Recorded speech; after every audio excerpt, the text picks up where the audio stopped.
quality of opposition and get the ball across. They need it tonight. Absolutely. And I mean, when you saw Petta last week, Jimmy, was outstanding. He actually gets behind the back of defenders. Thompson, I thought, didn't have the mobility. Petta's got the quality to go by people. He's got a trick in the last third, and his final ball is good. And Agathe, great emphasis on him as well. Yep, as you can see there, the teams are on the park at Celtic Park this evening. The big match live, Celtic versus Porto, in the company of Billy Stark and your match commentator, Archie McPherson.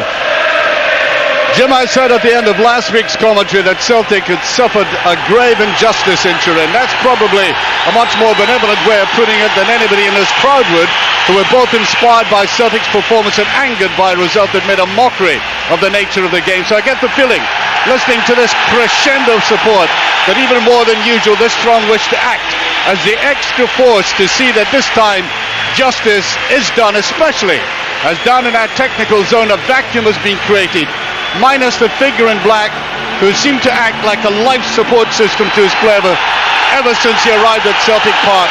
UEFA attempted to cut off that oxygen supply by that ban in Montenegro. I can only guess at the emotion he's experiencing right now, but even though he's somewhere amidst a crowd of nearly 60,000, it must be like solitary confinement to him. Think of Pavarotti turning up to do a concert suffering acute laryngitis, and you'll get an idea of how incapacitated the Celtic manager must now feel. But you can certainly hear in the background the crowd are up for it, and surely the players will be fired up. Well, Billy Stark, I think, not yet trembling with emotion, although he should be listening to the Celtic support, which he's been accustomed to in his spot. Kind of a look at that Celtic team. Yeah, it's pretty much as expected, with Bobby Petta coming in for Alan Thompson on the left-hand side. And I think it's arguably Martin O'Neill's strongest side, or what he feels is his strongest side.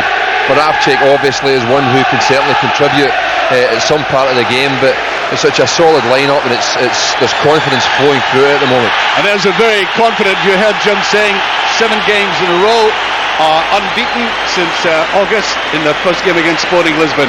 That's good form. Well, it is indeed, and I don't think they're losing many goals either, Archie. I think they're a very assured European side, obviously beating Celtic in the pre-season friendly, although it was a somewhat farcical game, but this is the real stuff here tonight, and I think the Celtic fans are really built up and looking forward to it. And the pitch, I can tell you, looks in absolutely perfect condition. Well, Parkhead has waited a long time to get back into the big time, and it really is affecting this support now. Massed around Parkhead, solid ranks of scarves raised aloft. There's Dick Joel from Holland, first time in Scotland, 45 years of age. He's been a referee since '93. And of course the traditional huddle by the Celtic players. Well, I heard it said in the studio, with great experience of course, that these players I think will barely be intimidated given their great European experience.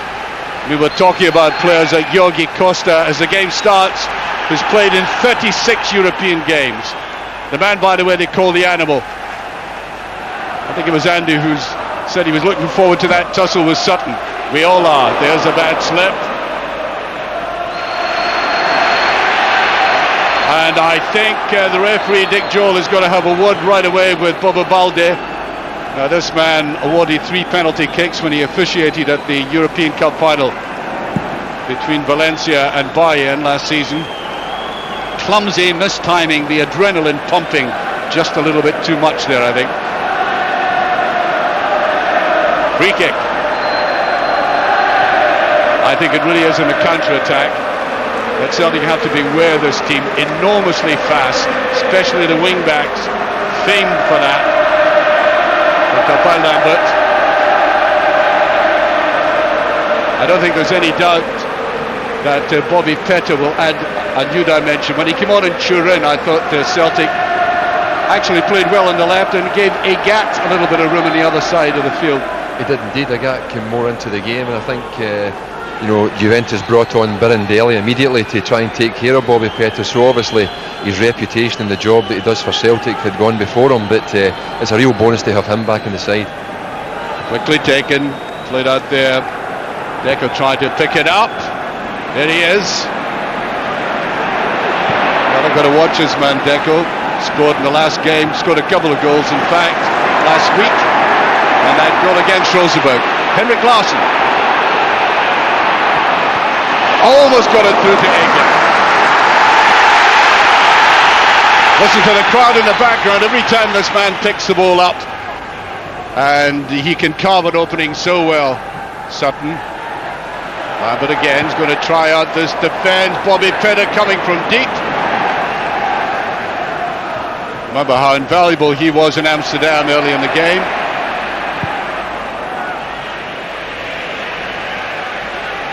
Easily picked up by Mjallby. Well, the Portuguese won at the weekend, although they struggled somewhat.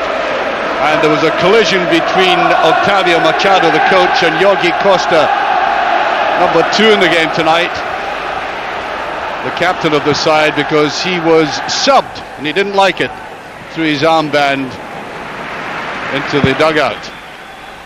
Well, that sometimes happens. Agathe, now he'll have to go at this defence. Just touched away there by Ricardo Carvalho. There he is, that's the man in the back we were talking about, Jorge Costa, the man they call the animal.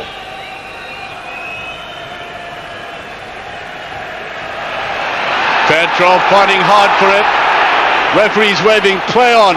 Now Bobby Petta.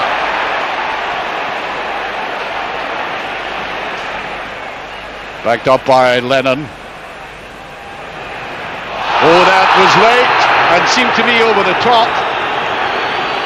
Now there are 4 of these players on yellow cards going into this game. 2 of them, including Jorge Costa, are 1 yellow card away from a ban. And I'm surprised that Dick Yule didn't bring the yellow card out for that. Yeah, I mean, it's obviously the type of thing that Bobby Petta's become used to. It's deep. Well away there by Carvalho. Carvalho right in the middle of that defence. Ricardo Carvalho, youth product. He's just turned 23. There he is, Martin O'Neill. Looking a little bit tense, but he normally looks like that, even down in the technical zone when he's near the game. That's the ball at Agathe, flourishes on, and that's an excellent tackle. That's the young fella I was talking about, Ricardo Carvalho. He's only being capped at under 21 level. Balde. Celtic with the 3 at the back.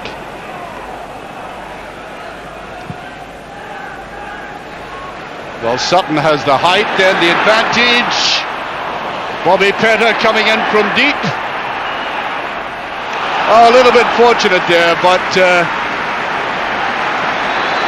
well, he's awarded a corner kick. Yeah, it was one of those ones that could have gone either way. I think Porto, I think it's Ibarra there is irate with the referee for that decision. He feels that it was definitely a goal kick, because I think they know the threat that Celtic have from set pieces. 5 minutes gone. Celtic can be very powerful in the air here, but it's low. Flicked away there by Paredes. Just a little bit overstruck that time. Straight to Ovchinnikov, the Russian goalkeeper, and that seemed to be a hard tackle on Petta. Yes, he gets the protection of the referee. He's got the responsibility tonight, hasn't he? Yeah, I think we saw early signs there of the respect that Porto have. They've withdrawn Andrade to make it a back 3 there, and the ball up the inside there for a gap was cut out by the extra man at the back.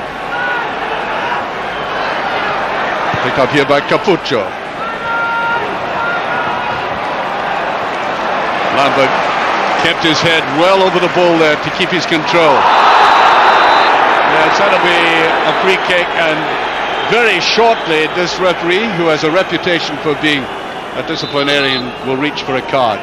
Yep, I mean, normally in Champions League games we see the tackle going in there. It's Costinha, who's very much a defensive midfield player in there, a Portuguese international cap. I think he took part in the European Championships, and his job is to break up any Celtic attacks, and in that occasion he was punished and maybe fortunate to get away without a yellow card. Well, Chris Sutton had a look of vengeance on his face, that's for sure. Well, mistake there by Valgaeren, got his head to it, certainly. Well, Petta went after that half-heartedly. Beautiful turn by Petrov. Well, the referee, I think, is acting with an unusual degree of tolerance about this.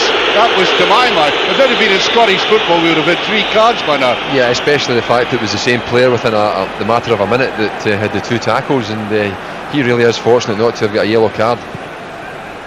A lot of swerve in that one. Sutton beaten in the air again. I must say, I think he's about 3 or 4 inches higher than Carvalho, but he's been beaten in the air so far.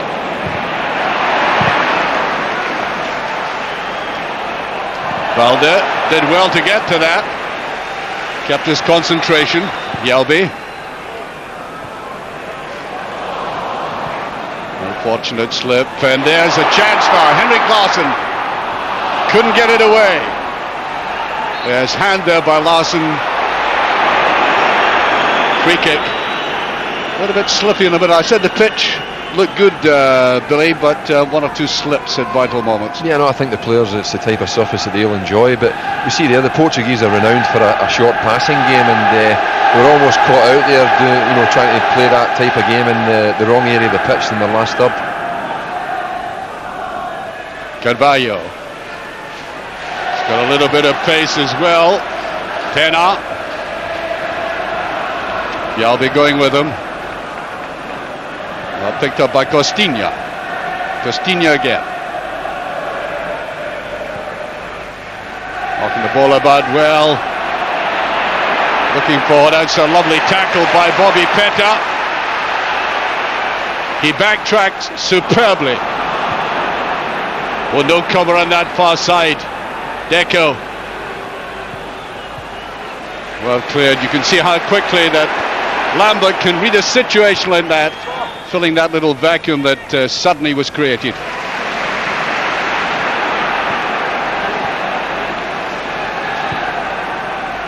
Well, I think in the word in the studio, one of the main words by Andy and Paul was patience.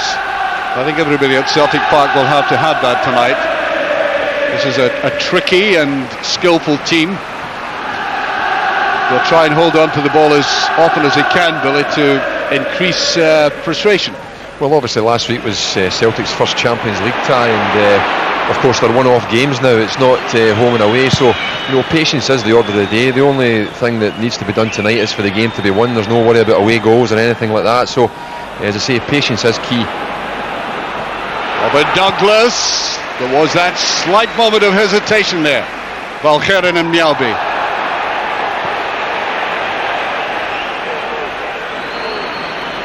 Straight through to Ovchinnikov. Started off his career with Lokomotiv Moscow, then Benfica.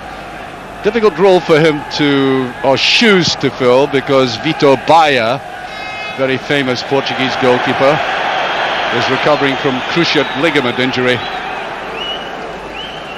And it may well be that he'll be replaced when the famous Portuguese international gets back. Well, Baia is recognised as the best Portuguese goalkeeper ever, Archie, so there's every likelihood he will come back. A perfectly legitimate challenge there by Stilian Petrov, who I thought it was outstanding last week in Turin. Petta is fouled. I'm keeping my eye on Dick Joel to see when he reaches in for that yellow card of his.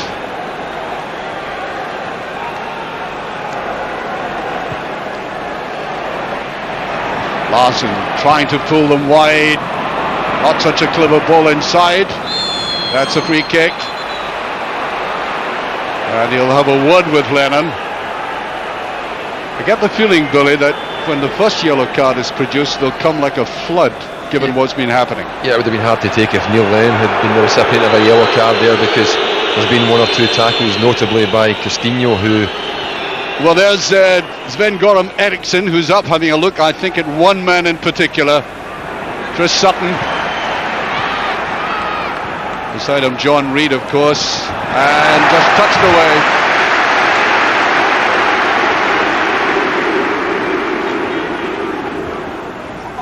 Sometimes it's taken a lot to get English team managers to come north of the border. I give the impression sometimes that we live in igloos up here, but he's taken the trouble, and Sutton deserves that recognition. Now Petta, he's got an opening. What's the final ball going to be like? Not the best, but they are getting some openings now. This is encouraging for Celtic, and the flag is up now. Well, this team cannot afford to give Bobby Petta that kind of latitude. Yeah, I mean, it was good play. He linked with Chris Sutton. I think we see it here.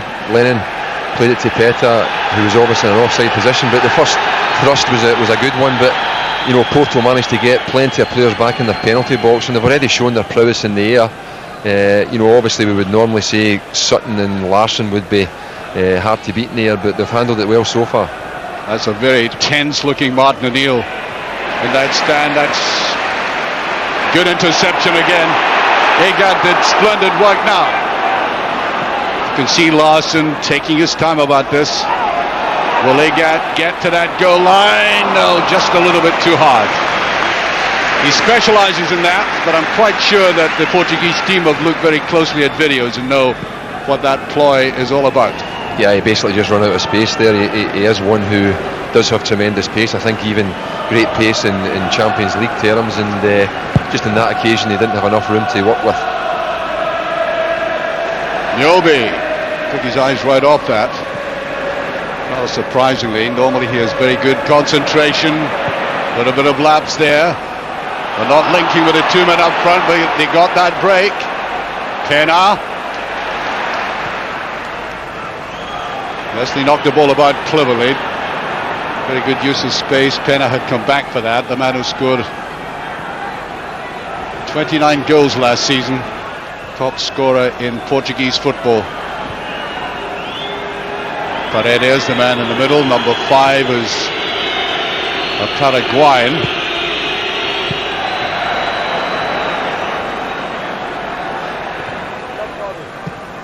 Easily knocked away that time, too easily. Celtic's benefit. Petta couldn't get away. That's an excellent tackle by Balde. He had to get in there. He was the last line.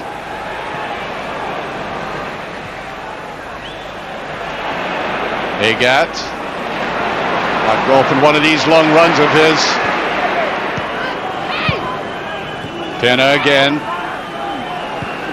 Yes, he's been closely watched, but he is elusive.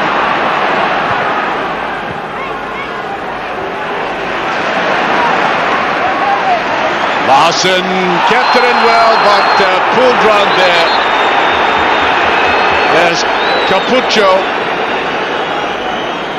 Joined the club 5 years ago. He's been a regular in the side. Portuguese international, of course. Well, the referee is looking stern without actually acting stern. I think you mentioned Balde's interception there. It really was crucial, and it shows you how incisive the Portuguese can be in the last third. Sutton can't get clear. Well, at this stage they're actually defending quite well, although I think labouring some of the clearances. Brilliant play by Lambert. Agathe. Oh, they're going forward, and Larsson was almost in there. There was that hesitation. The ball is still in play. Got to go now. Knocked away from Larsson, and a collision there. No doubt about that. Both players are down. Real challenge here. Now watch Henrik Larsson coming in from the back. There was a little bit of hesitation. It's typical Larsson. He did so well to get in front of the defender, just couldn't get the required touch to get it on target. But and he really is animated. Well, he might. What they haven't done is bolt him to his seat. Well, we normally see that type of shot, and it's in the dugout. But obviously tonight, Martin O'Neill restricted to the stand. But Bobby Petta, full credit to him there. he kept the play going. The ball curled tantalisingly in the goal line and stayed in the pitch, and Petta produced the cross, but it was really well defended once again by Porto. Larsson recovered well. A little bit untidy in midfield. Well, Celtic growing in the number of passes that they've made and the possession they've had.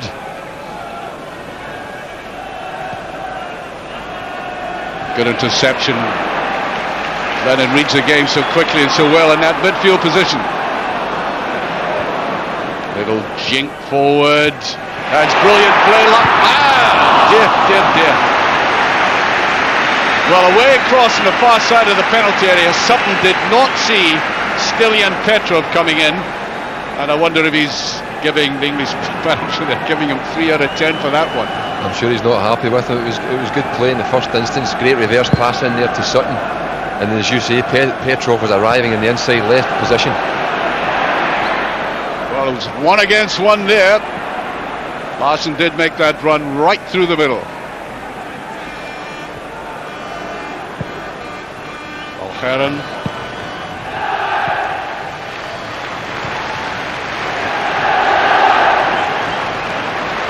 Ball still in play. They're just popping it back into midfield at the moment. And the constructive. Well, the crowd didn't like it. Both went for the ball though. Well, the play very untidy from both sides at this juncture, and the referee is having a word with Costa, I think. Oh, there's blood there, yeah. Yes, he has to go off. Quite accidental. Well, he's a tough hombre. Not taking long to come back on. As I said, he was subbed at the weekend and threw his armband at the manager. Maybe not the kind of conduct that would encourage the idea of loyalty, but on the other hand, some players are very determined. Well, he's very much a talisman for the Portuguese club. He's been there for a very long time, and Sir Alex Ferguson, I saw in the papers today, recognising his brutal way of playing, and they're the type of players that probably other players will appreciate in the team. Bullies the opposition and holds the defence together. I think this goalkeeper may be in danger of being booked for time wasting. He realises that Jorge Costa is out of the defence at the moment, and the Russian goalkeeper tried to put it out of play.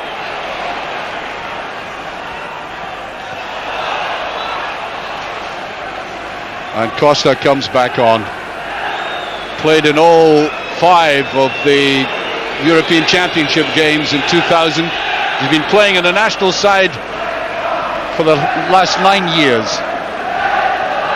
The central defender in Portuguese football.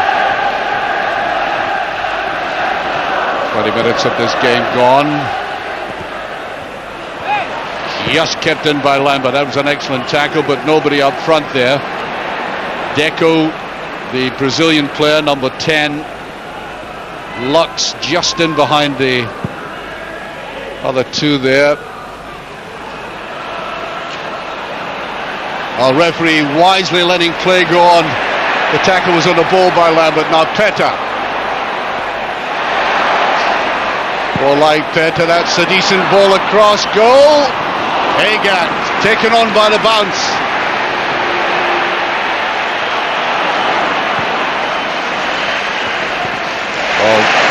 Disappointing finish there as they went forward. He took a chance there, De Silva. He elected to let the ball run through, and Agathe was coming in on his blind side. And I think if he chooses to do that for the rest of the night, Agathe may get some joy there. Might have headed that away, clearly.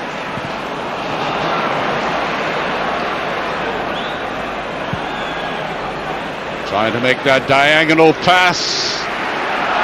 Valgaeren just taking the sting off it. It's dangerous to play that ball around like that. He just got away with it.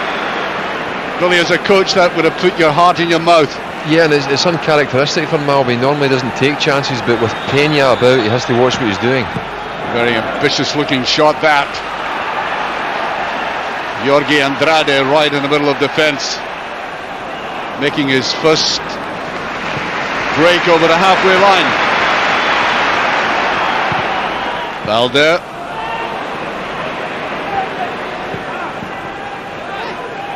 Kind of half-hearted pass forward there. Mario Silva making the break. The two fullbacks, Ibarra on the other side, of course, phenomenally quick. Lambert wanted a 1-2 play to him. Petta.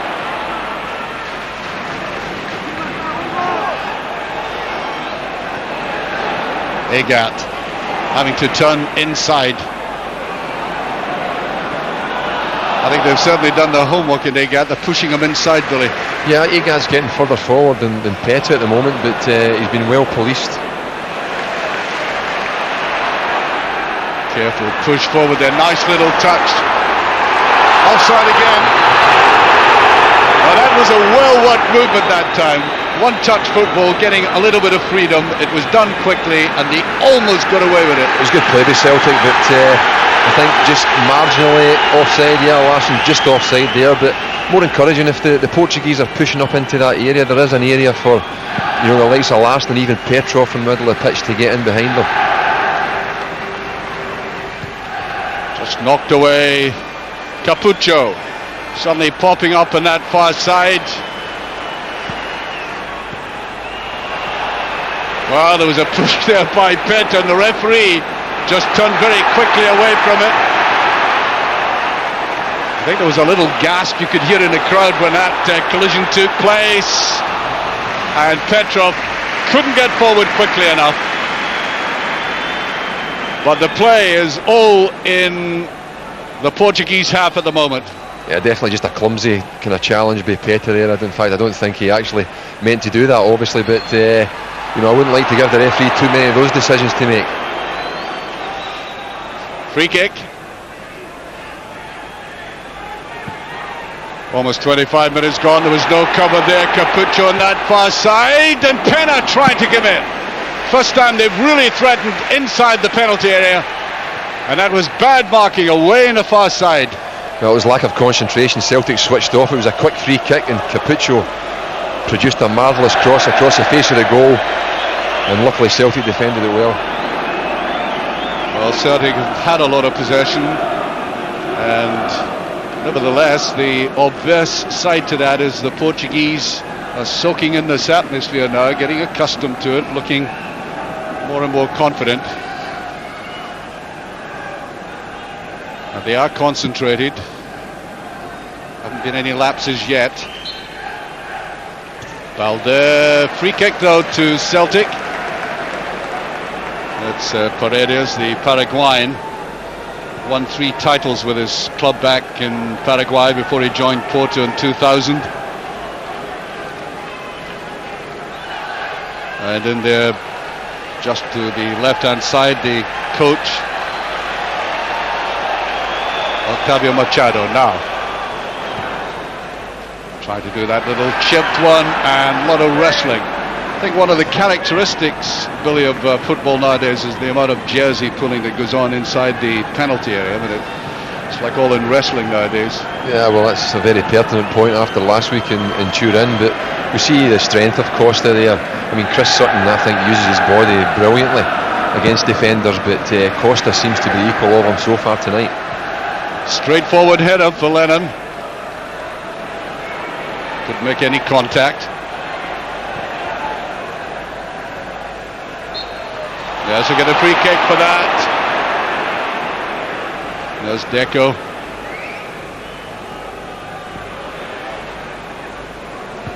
Valgaeren following it right across. He was mortified, of course, about that penalty incident. Call it an incident because it was quite unresolved in Celtic's minds. Threading the passage through Petta now, and Petta trying to come in. That's a good clearance. Well, the finishing, the one or two occasions they've been able to build up something has been rather feckless. Yeah, I mean, it was a bit over-ambitious to try a shot from there. We can see he's not really set up to hit it. I think it's his poorer foot, and it's well off target. But I think we do see the Portuguese, the strength they have in the ball. They actually invite, the pass into them even when they're being heavily marked, and they shrug off players, and then, of course, you have runners, and they make full use of it. Well, two of them going in for that. There really ought to have been a shout as Agathe tried to stretch out that long leg of his. Very often you watch Agathe making one of these runs, you feel as if he's hit the ball too far ahead, and then he gets a little touch to it, sends it beyond the defender. Well, that's the thing about defenders, it actually invites them into thinking that they can get the ball, but as you say, with his pace and his speed, he inevitably gets there and gets a toe to it, and he's away from them.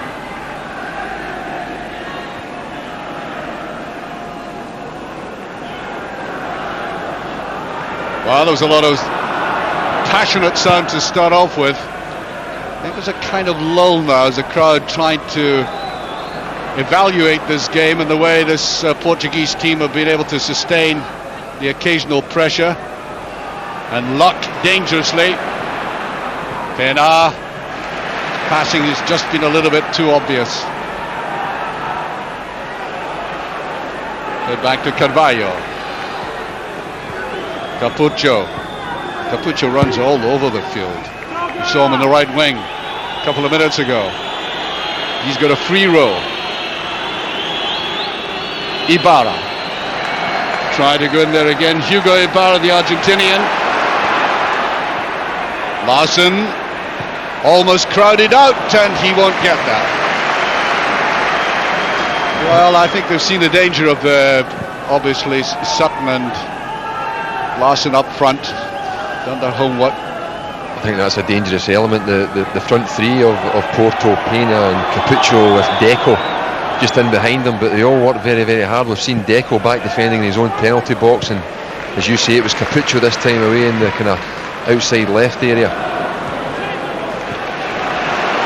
Well, they allowed that to go through. Lennon plays it a little bit too wide, and I think Henrik Larsson wanted quicker forward movement there by Paul Lambert. Of course, Henrik Larsson, John Robertson, I'll tell you what, he's a heavy smoker, John, and he'll be having a few puffs, I would imagine, at half time. Pena goes after this.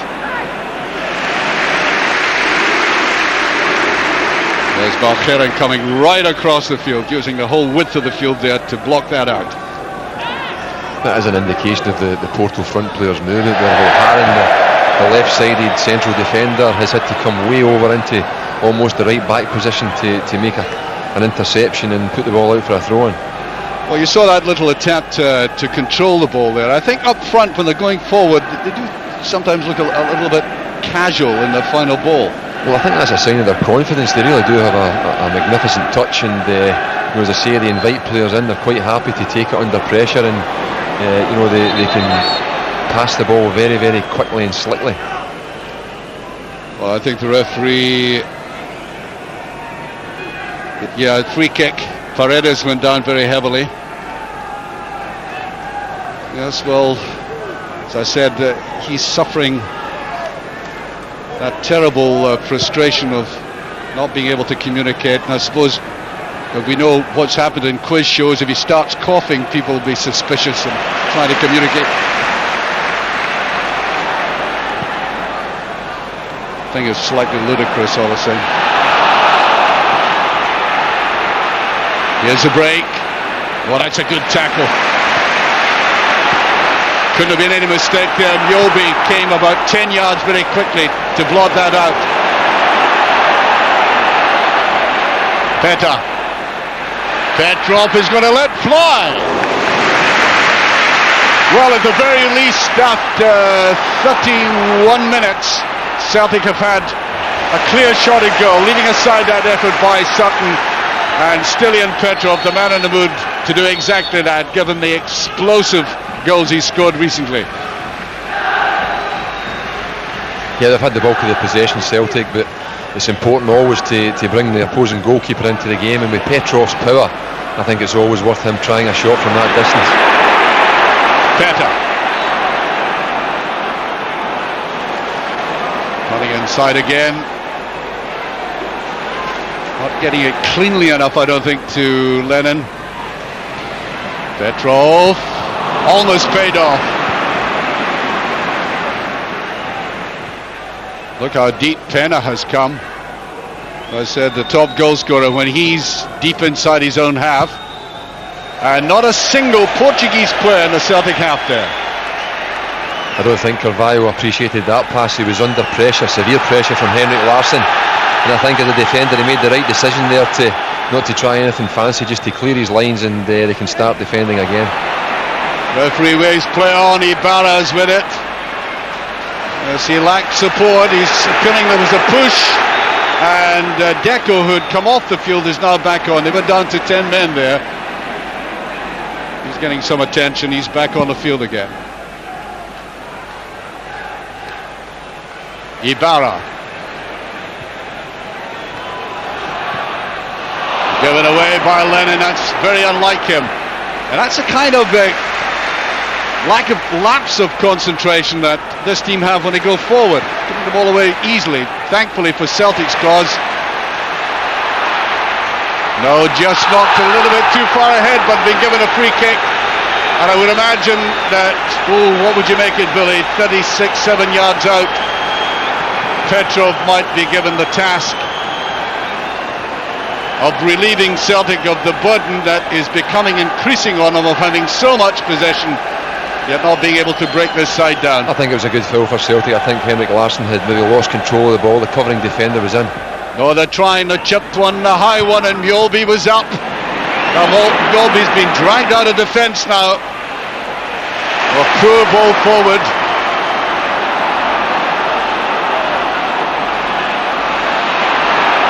Tried to go in hard, Agathe. Yeah, Celtic got the free kick again. That was Mario Silva. The man who played in French football and won a championship with Nantes last season, by the way. They just to top right of picture. Now what can Celtic's big men do? Balde is up for this. They've left Valgaeren at the back. Oh, not such a good ball. Agathe.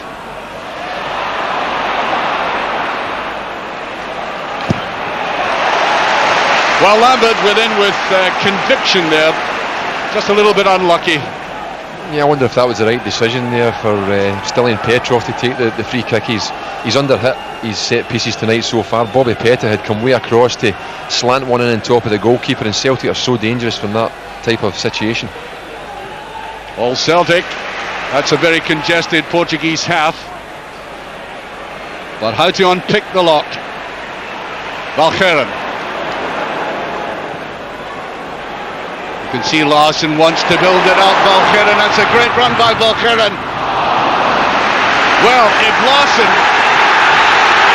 Chris Sutton had left that, sometimes you'll find him dummying. There were Celtic players coming up in his wake. Yeah, once again, great play. Larsson plays in Valgaeren, who sprinted from the back. Chris Sutton, I thought, just got over there just a wee bit too early. Certainly attracted defenders to him, but then it needed somebody else to put it in. That must be there. No, Agathe. Another corner kick, I think. Yes, he was suddenly left in the clear. And this team are now under pressure with about 10 minutes remaining of this half. Great corner kick from Petrov there. That's the type of thing, putting defenders under pressure, and Agathe was at the back post who almost got it in target. They might just take a quick one here. That's a decent one again, and it's there! Larsson! Celtic have opened the scoring. And that's brought him to his feet, not surprisingly. 36 minutes gone, and this defence who'd been under pressure. There's a touch there. He's always alert to it. Anything coming his way, even with a fraction of an opportunity, he'll put away, and he does it again. Yeah, Larsson's in his usual position, centre goal. The challenge for the first ball in went over his head, but he was so quick to react, and in the end it was a very straightforward finish for him. But the importance of the goal certainly cannot be underestimated. I don't think UEFA banned jubilation. They needed that, Celtic. In a way, you felt it was coming, although you were tempted not to say that.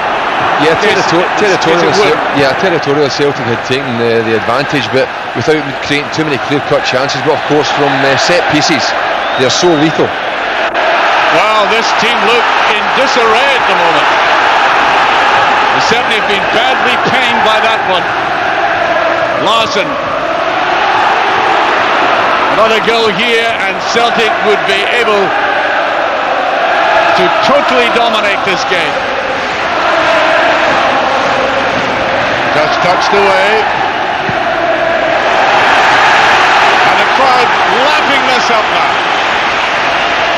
Well, sometimes when you score, you have to be very careful. The concentration's right. You don't let the other team right back into it. But I can sense that Celtic, with 4 or 5 minutes to go before half-time, feel that if they can get another one right now, it may just win the game for them.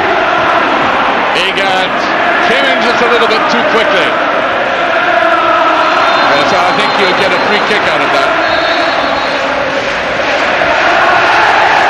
Well, this team have looked extraordinarily casual any time they've had any opportunity going forward. As witness the way they gave the ball away a minute ago. Henrik Larsson, a real special phenomenon in the game. Hasn't had much opportunity to show his skills tonight, but of course he doesn't really need that. We've seen him recently in games when he's hardly been in it, and then bang, the ball's in the back of the net.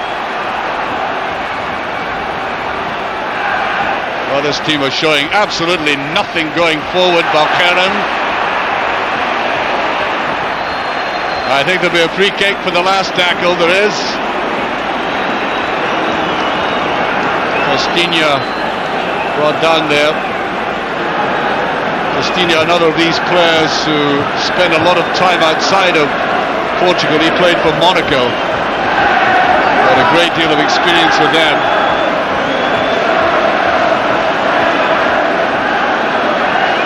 I think it's Carlos Humberto Paredes who might have a go at this. He has Deco beside him as well.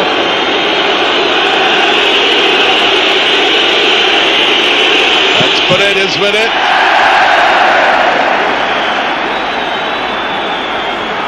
I think they like to play the ball about, knock it in, rather than just swing it high and to go.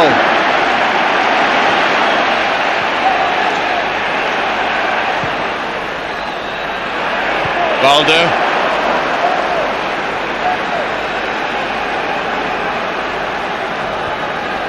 I think, Billy, given the circumstances of that extraordinary game in Turin and the tension involved in this one, the manager not down there in the dugout has given it a kind of false appearance, because this team really haven't been in it.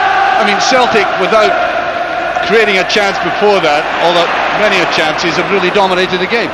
Yeah, I mean, I think they obviously lost goals at bad times last week, but they've scored one tonight at a very good time, just before half-time. And even going in 1-0 up at half-time, I think it's halfway to mission accomplished. Meanwhile, a corner kick. 5 minutes of this half remaining. Way across to take it, Deco.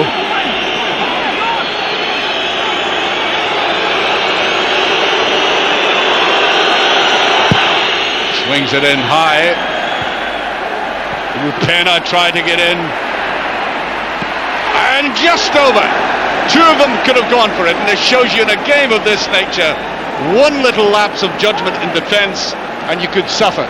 Yeah, it was a great delivery from Deco. It looked as if it was slightly overhit, but it's obviously something they work on. The player got round the back, headed it back in a similar type of situation to the one Larsson scored from, but luckily for Celtic, just put over the bar. Well, you look back and some of the trials, go back to the Lisbon Lions themselves, you know, in their triumph, they had the moments and the slices of luck in the game. Jock Stein admitted as much, and you've got to have that.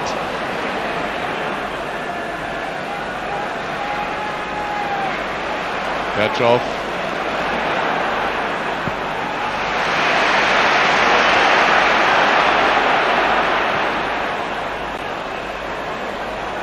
Petta.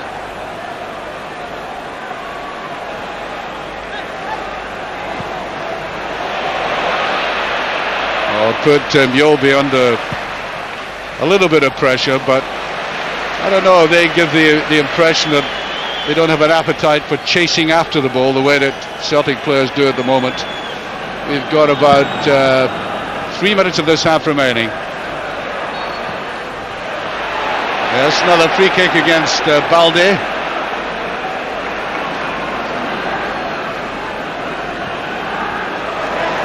See how easily they can give the ball away sometimes. Sometimes they look slick, sometimes downright careless.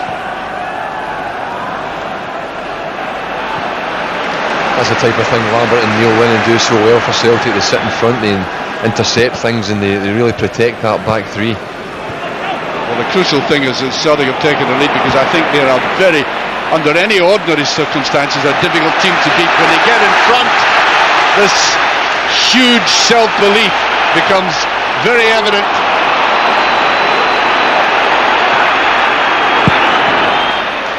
Straight back again, Lambert.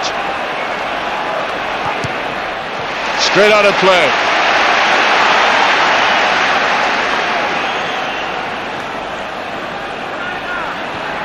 Sutton, and then that's a bit of a call. Bobby Petta. Well, that was a chance. He might have done better than that. I think he might have been slightly surprised that Ibarra gave him a little gift in a way, because he didn't challenge him, as you can see. Yeah, unfortunately it was just the wrong man coming in on that. It's not the type of situation that you would say was one of the best parts of Bobby Petta's armoury, but he did get in front of the defender nevertheless, and I felt that he should have got the header in target, and I think Martin O'Neill agrees.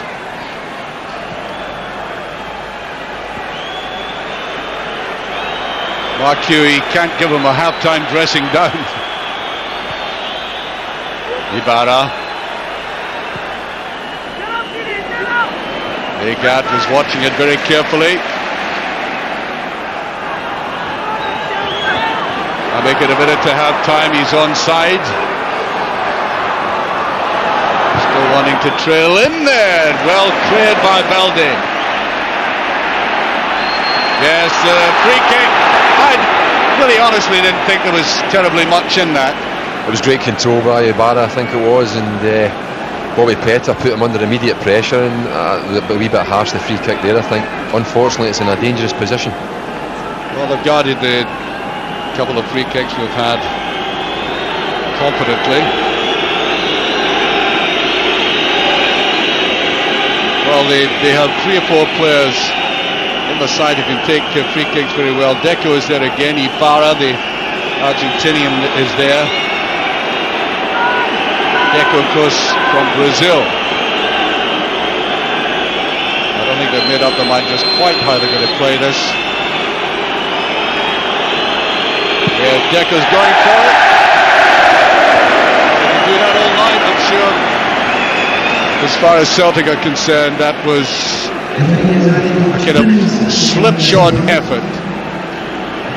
And I think that word characterises much of the forward play, slipshod. Yeah, and on that occasion, whenever you mentioned the Brazilian standing over the ball, you do have a sense of trepidation, but fortunately it was a very poor effort. A little bit of wrestling there. Sutton usually wins these. Look at the way that Larsson took over. That's tempting. Sutton tries to get to the end of it. They get another corner kick. And that sweeping diagonal movement there, greatly anticipated, and there was Sutton. He still had a bit to do, Chris Sutton, but it was brilliantly defended by Costa once again, who I think really feels that penalty box is his domain, and is very much a case of thou shalt not pass. So, into stoppage time. Slow this time, not the best one. Petrov is there, there's no offside. Now Petta. Petrov just a little bit low again. Larsson trying to get in there. Well, the Russian goalkeeper didn't like that attention.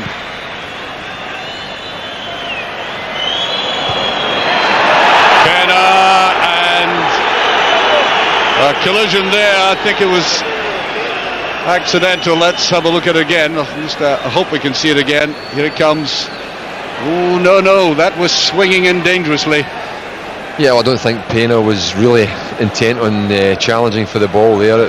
I don't see for a minute that he intended to hit Balde in the face, but it certainly looked a sore one. But being the giant of a man that he is, he's up on his feet and ready to go on with it again. And there goes the half-time whistle. Celtic Park rises to this Celtic team. They suffered early frustration, a lot of possession, hardly anything to show for it, and perhaps this man more than anything else gets accompanying word as the Celtic players come off deservedly, Billy, in the lead. I think they can feel very satisfied with their first half's work. Celtic obviously a long way to go, and we've seen signs that the Portuguese do have the quality to hurt them, but as I say, so far halfway to mission accomplished. Tremendous reception for Celtic as they came out there. Uniquely, of course, Martin O'Neill wouldn't have been in the dressing room, and had things been going against Celtic, George Robertson would have had the awesome task, given us to be no communication, of making vital decisions. Well, I think the button was taken off him somewhat by that first half Celtic performance. They are deservedly one up. Not all that many chances in the game, but they have been the superior side.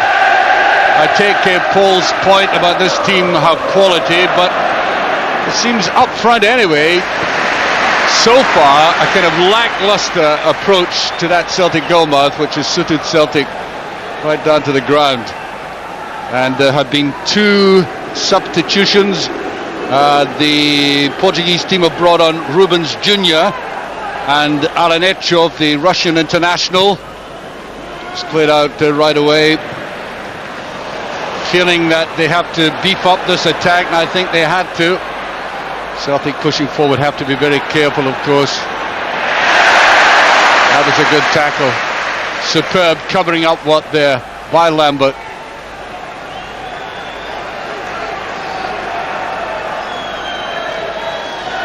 I think that's the difficulty for Martin O'Neill, that he can't convey his thoughts to his assistants in terms of any substitutions that he might make. Hopefully Celtic can get the upper hand in the second half, and it doesn't become as important a factor.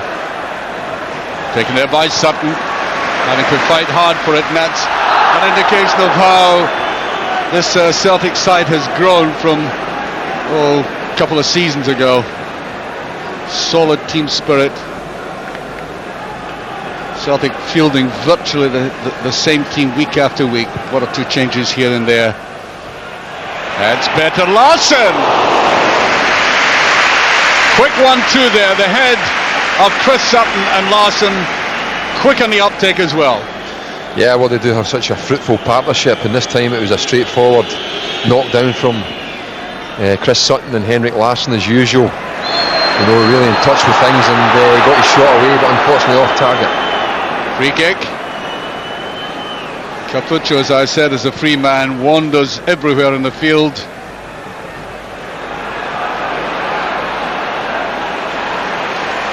Well, this time Agathe did backtrack, picked him up very well. Mario De Silva trying to make the break. Larsson, well, it was going to be very difficult for him to cut inside there. He was right in the touchline, so he just dragged the defenders with him. I think that's a sign that the Portuguese coach wasn't happy with the first half performance with the 2 substitutions. Here's Agathe. That's not a bad ball, and miss completely. Sergei Ovchkanikov, right off at that time. Not a happy looking man. He's telling him to get downfield. Balde, powerful in the air.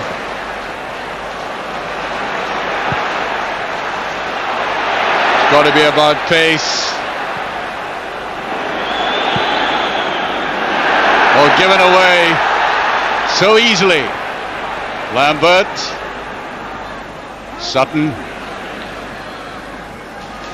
Almost laid into Petrov. That's beautiful play by Petrov. He didn't give up. Now can Petta take him on the outside? Final ball was not good enough. Now here's Petta. Played wide to Puccio.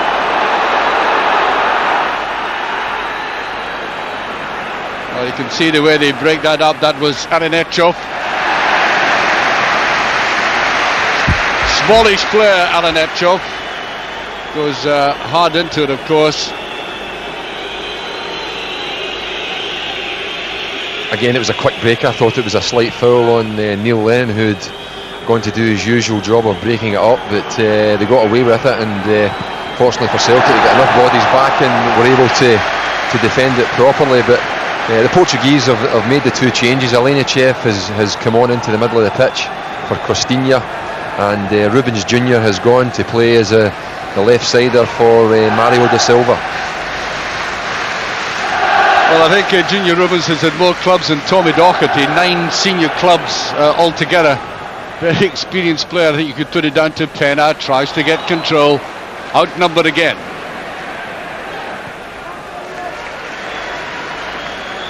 The one thing about the Portuguese, even though they've gone a goal behind, will not really try and force the play. They know they have to get a goal back, obviously, at least, but they'll show a patience and keep their possession game going and wait for the right opportunity to strike. Yes, they're missing 1 or 2 tackles at the moment. Celtic, that's given up to Petrov. Decided not to drive forward for it. Paul Lambert. Balde. No, he went too far. Now he's been dragged out of defence. John Robertson incensed by that. Celtic getting the players back to midfield all the same. A little bit more passing movement by the Portuguese. Capuccio again. Ball round the outside. I don't think he'll quite make it. He did very well, but there was no danger in the final ball. There's a bit more movement about them, Billy. Yeah, I mean, they've had a reasonable start to the second half, but as you say, John Robertson not happy there, and it's often a thrilling sight to see a defender surge forward like that, but in a game of this nature, I think Balde would be better served just holding his defensive position and making sure that they don't lose anything. I think they're right about Agathe. Agathe hasn't really taken on this defence, but that's what happened in Turin last week, and suddenly in the second half, especially when Petta came on, he really produced that blistering pace of his. But they are so important defensively as well, both Petta and Agathe. They work all the way back the pitch. Beautifully put down there, Petrov playing superb. Here's Agathe coming in. Can he get a shot in? Backed up by Lambert.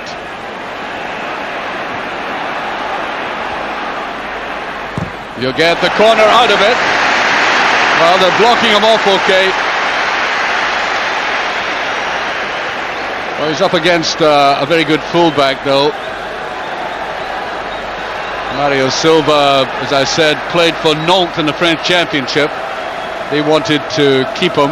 He helped them win the championship, but he got homesick. Almost into Balde. Here's the break. Pena was screaming for the ball. Came too slowly, and Valgaeren had it marked off anyway. Bad one there. There was a flag up on the other side. Referee rightly waving play on Capuccio. And right in place, Mjallby. Well, there's a bit of width to their play now, but this man read it well. He's doing a fair imitation of his manager down there. Tries to go on the outside, and at least they got a shot in. Yeah, there are definitely signs that they're being more progressive. Porto Deco it was, I think, there, just got in the right hand side of the penalty box. Only one thought in his mind, to try and get a shot off, which he did, but fortunately it was off target. Well, they did say they would come here with an attacking attitude, Billy, but credit to Celtic in the way they just pinned them down in that first half. Well, things are going his way. 1-0 at the moment, long way to go yet, of course.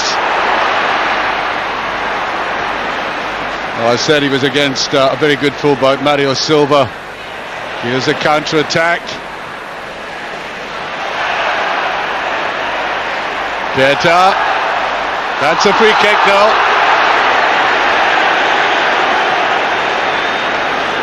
Well, the pace of the game is so ferocious in midfield here. It's very difficult to get possession, keep it, and do anything with it in these tight spaces.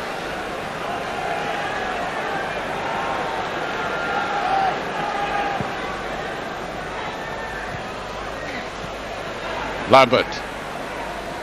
Petrov.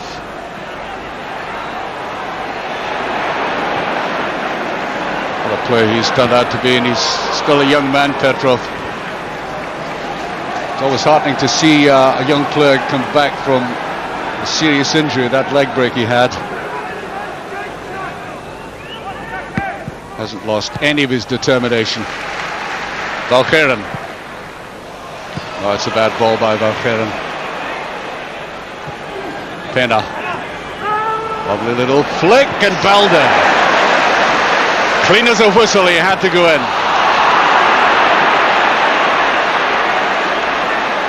Slackness in the Celtic team at the moment, though.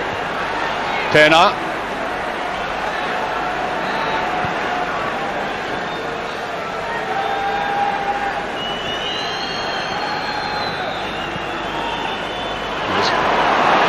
Well, Celtic finding it difficult to get any possession of any meaning at the moment. Slightly pushed further back as Capuccio tried to go in for that, and I don't think there was any need for Mjallby to panic there. Yeah, but I think it is important that the crowd don't get too frustrated with Porto retaining possession, as long as it's in an area which is not going to hurt Celtic. You know, I think, as I say, you sometimes have to be patient when you're defending as well. Well, that was an excellent tackle again. Grooming as well. Balde decides to launch an attack.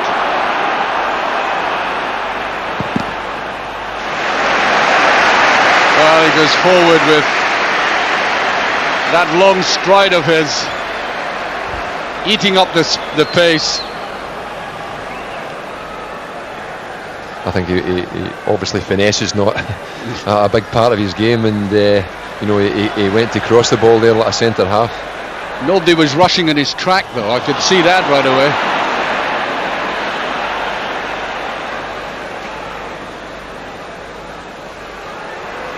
We're getting players forward. Petta looking for it.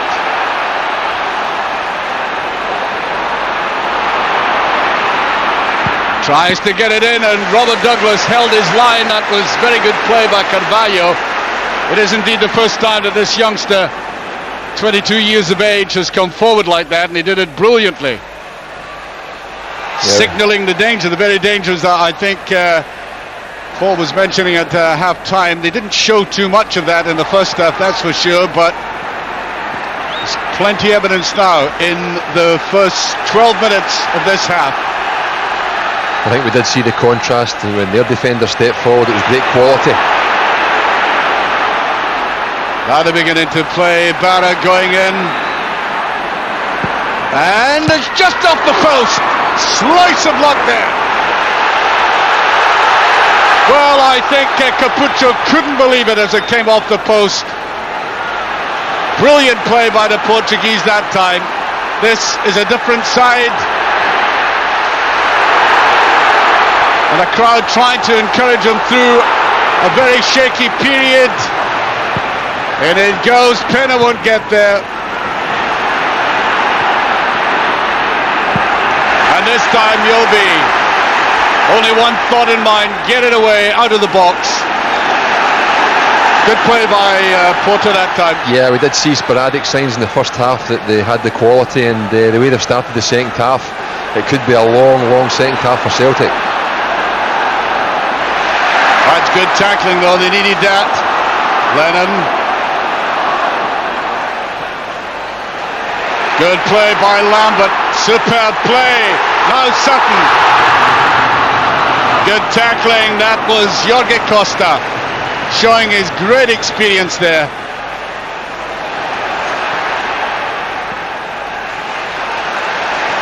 Once again, Lambert trying to calm things down, play the simple ball.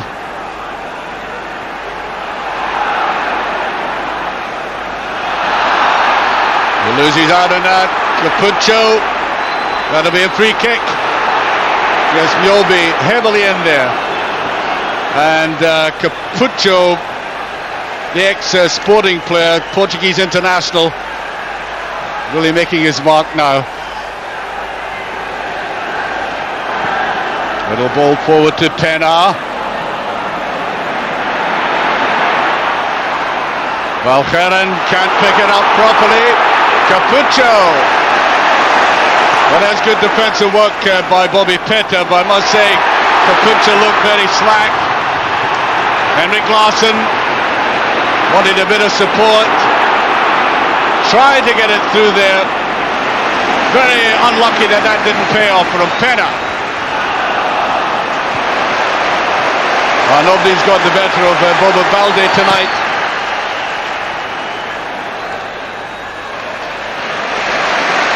Mark Hugh, if they push forward, here's the pace of Agathe. I think he's going to make this. Gets a corner. Tremendous pace that time. That's the first time in the game we've seen any evidence of that sprinter quality he has. It's a tremendous asset to have in your team, particularly when you've been under pressure, and it's great for a midfield player when he knows he can slide a ball in behind the back lot of Porto, and Agathe's searing pace almost got him there. And they could put the pressure off themselves by scoring at this juncture 15 minutes into the second half. Bobby Petta again, the big are up there and just touched away. Balde close to it. Here's the breakaway now. Good tackling, Petrov. Yes, he did that well. Free kick. No doubt about it. Hugo Ibarra, the Argentinian, the man who came to Porto in the summer from Boca Juniors, where these traits and characteristics are not unknown. Clamping down. Free kick. Yeah, it was a piece of petulance as much as anything by Ibarra there. He had lost the ball, didn't take kindly to it, and it was lucky Petrov wasn't hurt more badly there. Sutton away in the right hand side of that penalty area. So is Agathe. That's a brilliant save. Another corner kick.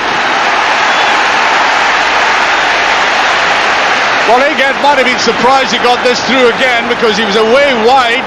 He directed it brilliantly. And the Russian goalkeeper showing that Vitor Baio, the legendary Portuguese hero, might have a hard struggle getting back in between the sticks. That was great goalkeeping.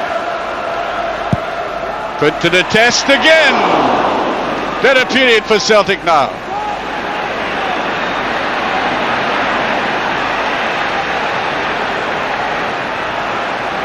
Have to be played wide, but he puts it back to the goalkeeper, who I think has taken all of these pass backs cleanly enough. Celtic coming more back into the game. Certainly the last 5 minutes they came through a torrid spell, and this is the only way they can get out of that difficult position, fight back, attack. And he's finding it very difficult to keep his seat. Not allowed to shout, I don't think. According to these stupid restrictions placed on him.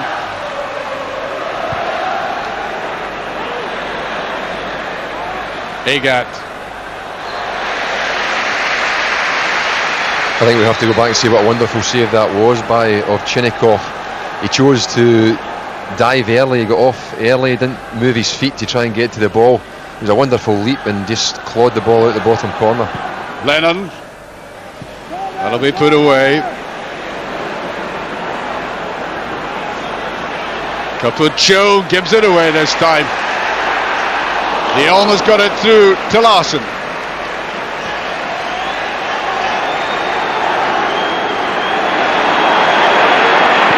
Chibara.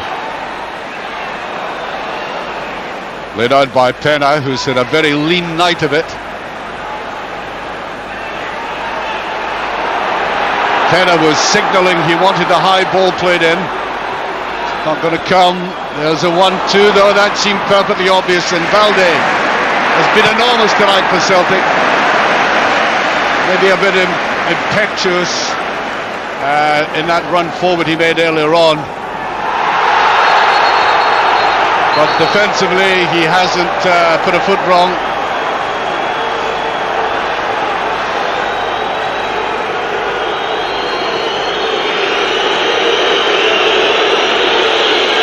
Well, the referee is coming across as we were looking at the close-up there. Ibarra had engaged in... yes, I think he pushed the ball boy out of the way. The crowd did not like it. Well, who would under the circumstances? It's somebody's son out there. Eager to get on with it. There's Capuccio.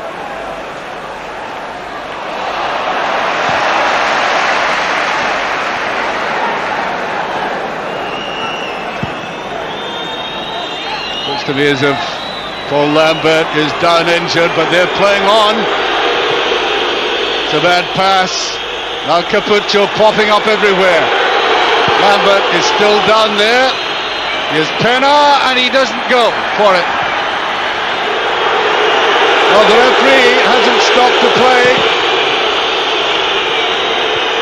Played out by Valgaeren.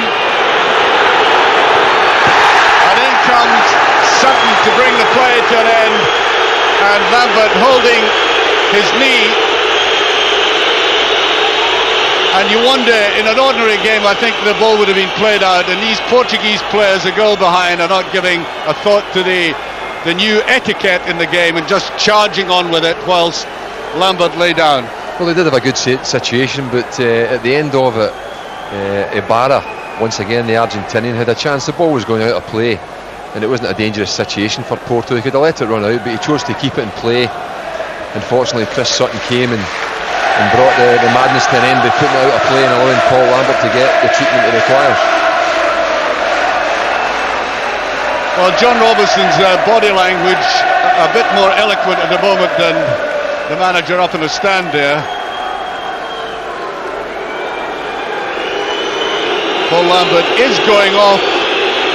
He is troubled just above the knee, but I don't think it's all that serious.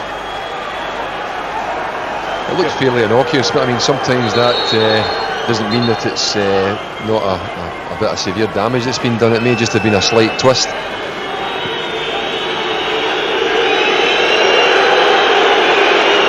Ibarra has not won the affection of the crowd down there for taking out a wee Glasgow boy. Do that at your peril. That's a bad one by Petrov. That time they just got rid of it.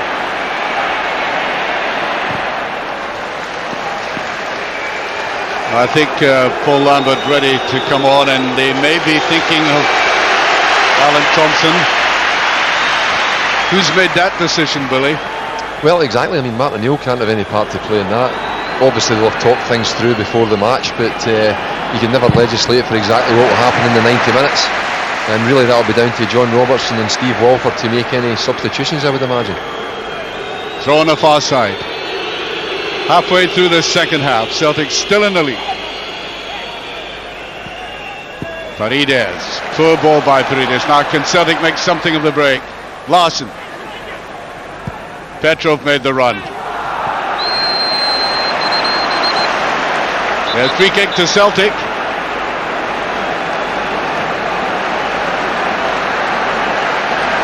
And I think Thompson is about to come on. Yes, Thompson it is, and he's coming on. Bobby Petta. Well, Bobby Petta has done his turn. Thompson, an entirely different player, a different kind of player, but one thing about Thompson is he does throw in some lovely balls from wide, and I think with that left foot of his glorious left foot. Right in front of Sutton that time.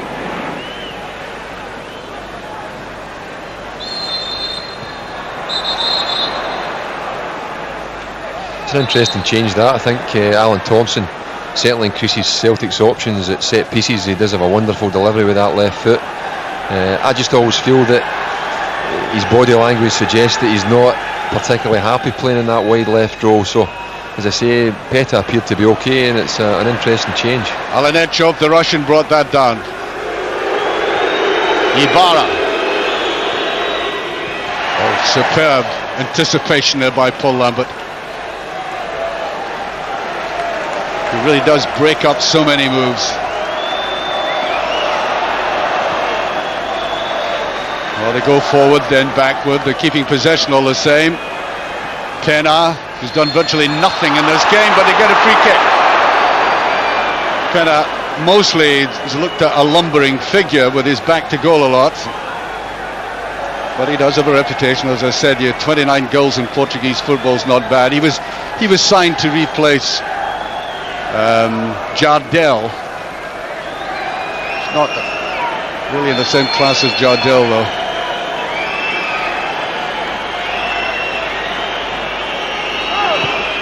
In it goes, and well away by Balde. That's where it's useful to have a defender of that size and stature there. He took that central position, and it was a really good clearing header.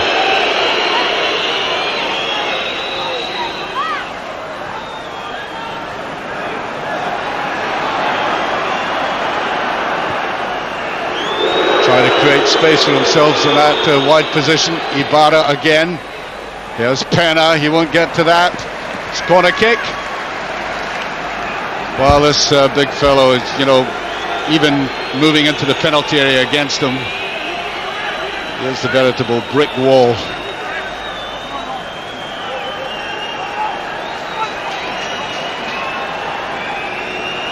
Oh, I think maybe that little chip across the goal didn't work out. Sutton almost picked it up.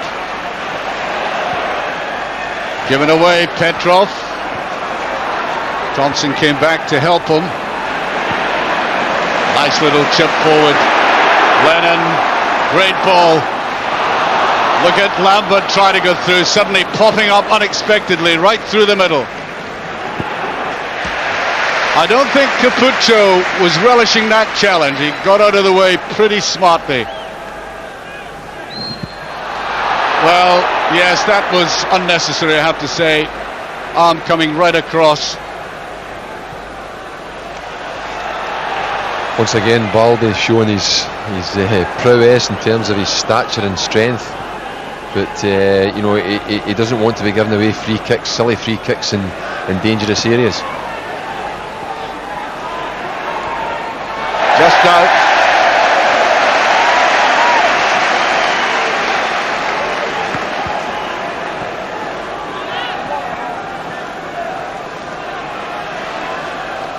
I think we can rest assured if the scoreline stays the same that we're in for a nervous last 15-20 minutes. I think it was almost inevitable that would be the case, and it's something that Celtic, I'm sure, will have been prepared for in terms of Martin O'Neill talking to them about it. They've got their noses in front.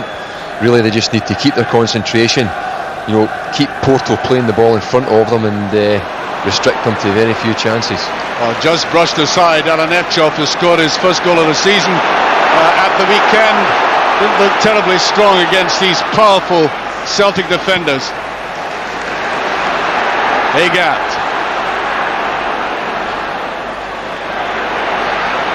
Look at the support work again. Lambert, Agathe. That's a decent ball. Just for a moment I thought it was right on the head of Larsson.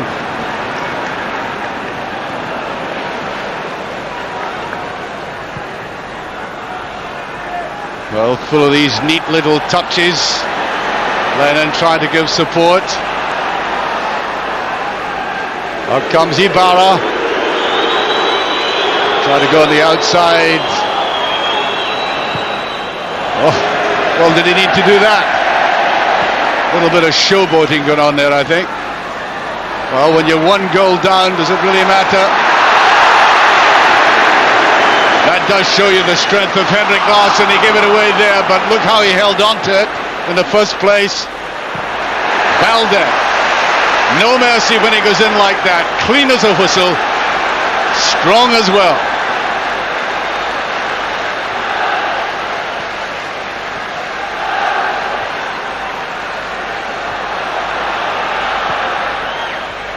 Agathe had come back deep. Cluster of players there, and that'll be a free kick. It was great play by Petrov. He does that so well. He knew that he was going to have to ride the tackle there, but it was important that he kept possession of the ball, or, as happened, get the free kick for Celtic. But he could have put that in with his left foot, you know. So yeah, I mean, if you get a prize for that at a Sunday school picnic and so on. Yeah, as you say, if you're 5-0 up, the coach maybe will accept that. But when you're 1-0 down, I don't think he'll be too happy. Sutton guarding it. Trying to take on the goalkeeper, Thompson. Well, it's worth the effort. I think they're about to bring on another substitute. It looks to me like Helder Postiga is about to come on. Youngster in the side, he's only 18. Cross it goes. They're getting defenders back though very quickly, Celtic. Ibarra. Now it was Deco trying to put it inside. I think when you have a goal scoring record such as Pena has, it's always a worry even when they're not having the best of nights. Well, like Larsson can sometimes be out of a game and then pop up he comes. Yep. Capuccio. He'll have to do better than that. He's done a lot of running, Capuccio. He may be tiring. He's been everywhere on the pitch. And it's Ibarra who's been getting the burden from the Celtic support, who are bidding him a fond adieu as he comes off. And he'll be replaced, as I said, by Helder Postiga.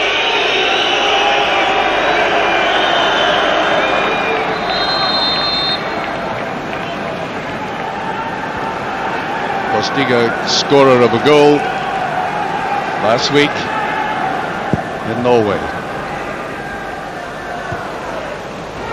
Chases on. Mjallby's there. Petta, that was a better ball. Capuccio. Once again, that tall figure is there. Larsson wanted it back to him. Thompson didn't come off.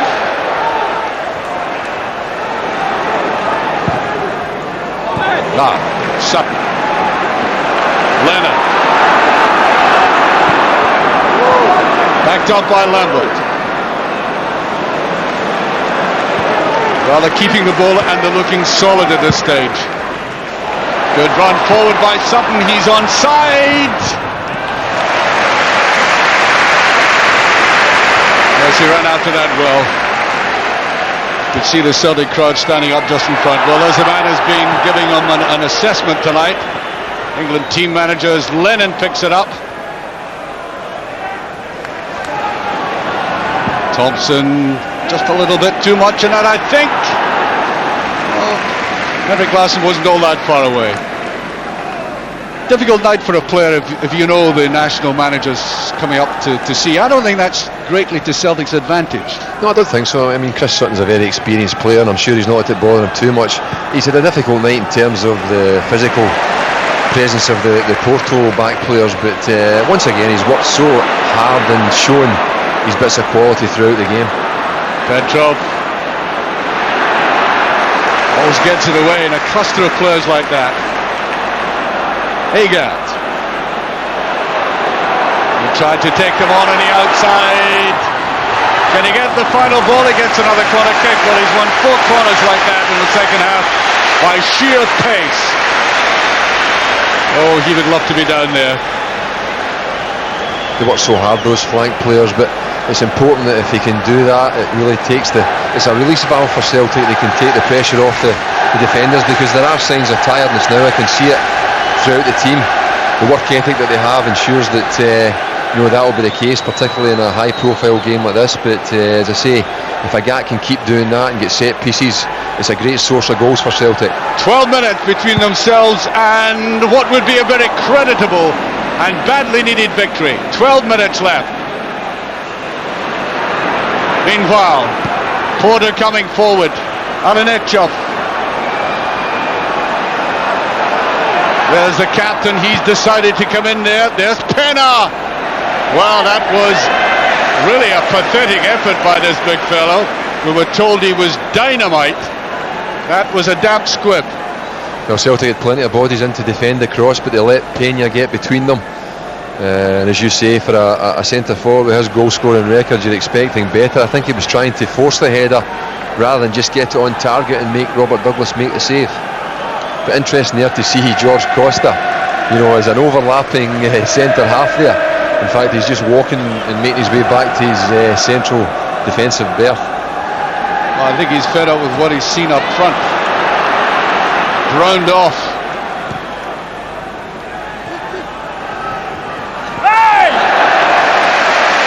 10 minutes left. And this requires Celtic to be composed and concentrated and professional, as they so often have been recently. In the Champions League, you don't very often run up easy victories. Lots of times you have to hang on and show those qualities that you spoke about there, where you're resilient but determined and focused and concentrated, all those things. And Valgaeren was there. There's a break. Didn't quite come off there.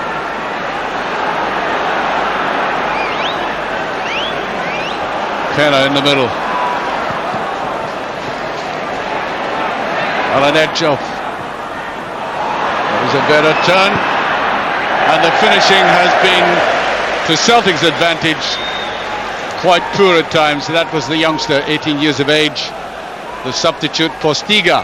Yeah, if the finish was poor, the build-up certainly was. It was a great ball in from Alanechov, a great turn from Postiga, and the finish let him down. But he's one who I think has come on in 1 or 2 league games for them and got a vital goal, so he's one that really has to be watched. Slag ball played forward there. Jorge Andrade right in the middle of that defence. Well, you can hear the crowd giving them vital encouragement now. It's good to see they've recognised the part they can play. They can help to keep the concentration up and ensure that they get the valuable 3 points. You could see Lambert was trying to get that towards Agathe. He eventually does. There's the run forward again. It should be marked off by Mjallby, and is. Reading it well and providing the qualities that we were talking about there. Alanechov nowhere near pen. Just popped back again into the Celtic half. There's Pena.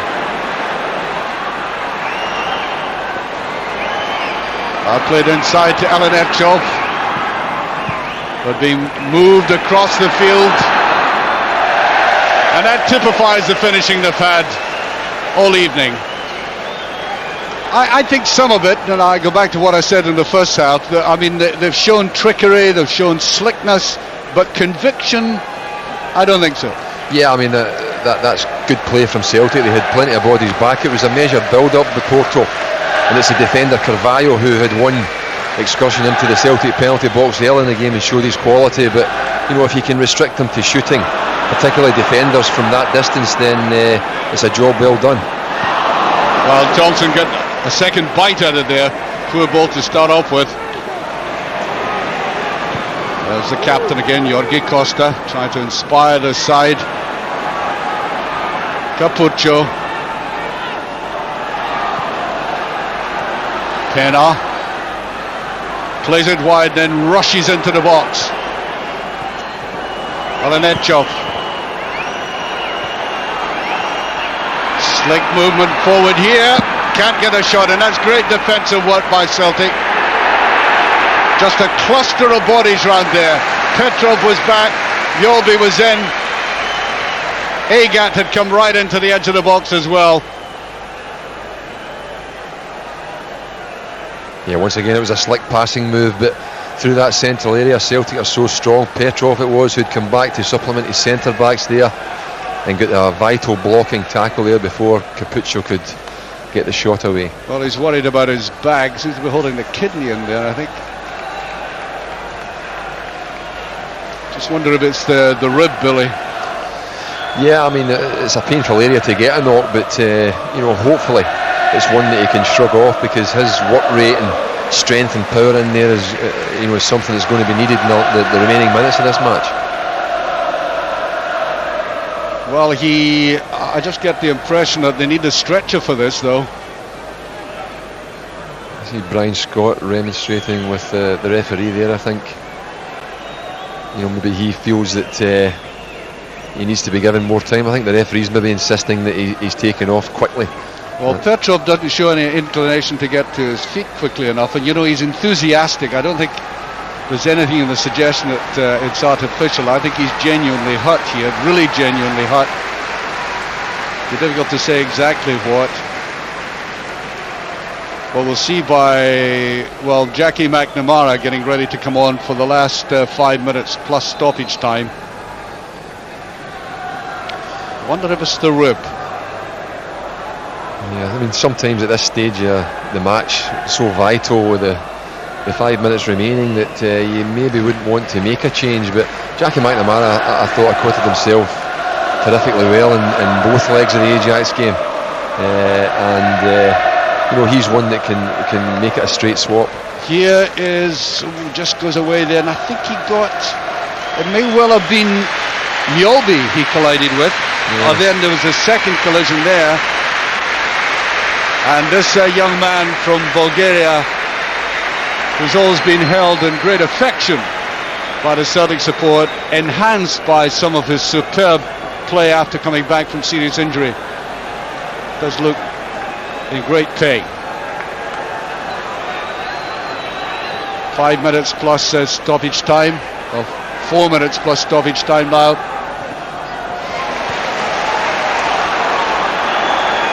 And Celtic will certainly take this victory at 1-0. Just to my left, Martin O'Neill's on his feet. Well, I see John Robertson down the dugout there. He's desperately trying to get a decision about whether Petrov can continue. Well, Petrov has recovered all right, I think. In it goes, it's deep and played out again. Back into the box it goes. Played away by Mjallby. Petta can't quite get the touch. Capuccio. Everybody, bar the Russian goalkeeper, is in the Celtic half. Minutes to go, there's a shot, and that wasn't far away. That was the cleanest shot they've had in the game, but I think Rab Douglas was across to it this time. Billy. Yeah, I think you're right, it was Deco once again. It was so close, but I think we have to give Rab Douglas the benefit of the doubt there and say that he had made his way across the goal, and I think he might have got the touch. And he's come back on. He looked seriously injured at first, and this is heartening to the Celtic support. Jackie McNamara was prepared to come on. Offside. Must have been very close as well. Just a pity Henrik Larsson had switched off there, because it was a great opportunity if he'd walked back onside. Now 2 minutes left, plus stoppage. Valgaeren tried to get in. Capuccio. Little dummy there.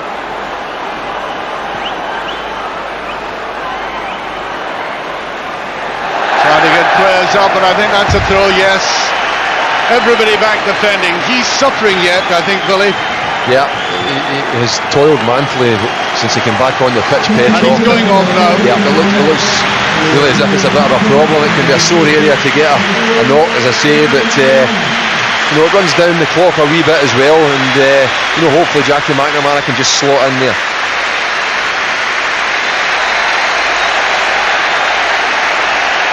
Celtic being hemmed back at the moment as Jackie McNamara comes on to invigorate them. There he is, trying to get his first touch of the ball, and it's going to be a free kick as Stilian Petrov goes up the tunnel. I think they'll be anxious to see as quickly as they can what exactly is wrong with him. There's a huge screen at Celtic Park giving the time, indicating a countdown. It's going to be very nervy. They're in the lead by 1-0, and in a football match of any nature, not least at this level, anything can happen. He's agitated. He's kicking every ball with him. I'm sure the man sitting beside him in the stand has already got an injury. Well, I mean, they're set up. Why should he worry if they're playing like that? Balde going for it. Agathe just kicking the ball anywhere at the moment. Now making a countdown to the full 90 minutes with some stoppage time to be added, not all that much. Well, the crowd can hardly believe it. 4 minutes of stoppage time. Just chucked away there, and just a little bit obvious with the play. Sutton on the run. Well, no, I think he thinks a hand was used. There's the free kick taken very quickly. Turned inside, over elaborate though. Petta tries to go for it.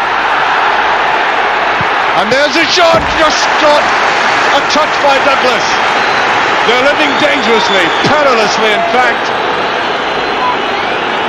And with 3.5 minutes of stoppage time, as that was whipped in very strongly by the Russian international, Alanechov.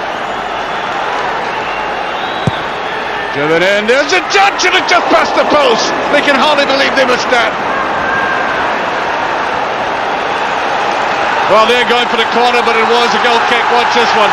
Yeah, it's a great delivery in there. I think it was Costa got a touch, no, it wasn't in the front post there, but it was so close, particularly with Celtic having no one to defend the back post. Well, given what happened last week in Italy, you have to say that Celtic deserve these slices of good fortune. There's a charge by Balde. There was only going to be one winner there. I think they heard him coming and got out of the way. Yeah, as I say, that's where a player like that can be very important, decisive. You know, sometimes I think he makes the wrong decisions in terms of when he thinks he can win the ball and it's not really on. Well, we're seeing Martin O'Neill there as Celtic supporter. That's offside.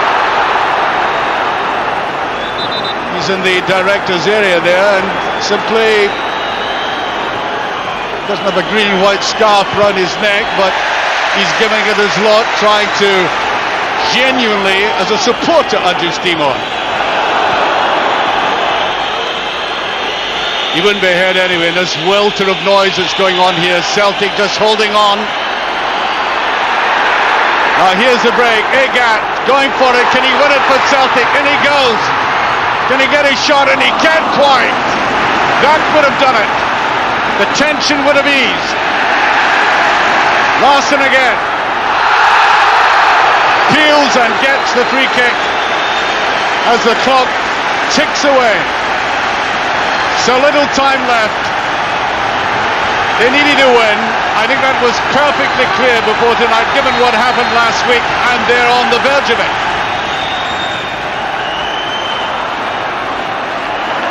Sutton drags it to the corner. That's the thing to do. I once saw Berthiaud sitting on a ball away across from the corner once. Not very elegant, but effective. Petta goes for it. Gets a free kick. Porto flooding forward. We've got about a minute of stoppage time left. Great tackle by Balde again. There's a run through and Petta is offside. The flag was up, the crowd are on their feet. The clock has disappeared actually from the screen up there. They've run out of the stoppage time and it's still in the cakes. That one goal that Celtic are in front. The stadium erupts with song. They feel they're on the edge of a significant victory. The referee telling Brad Douglas to get on with it. The referee has his arm raised.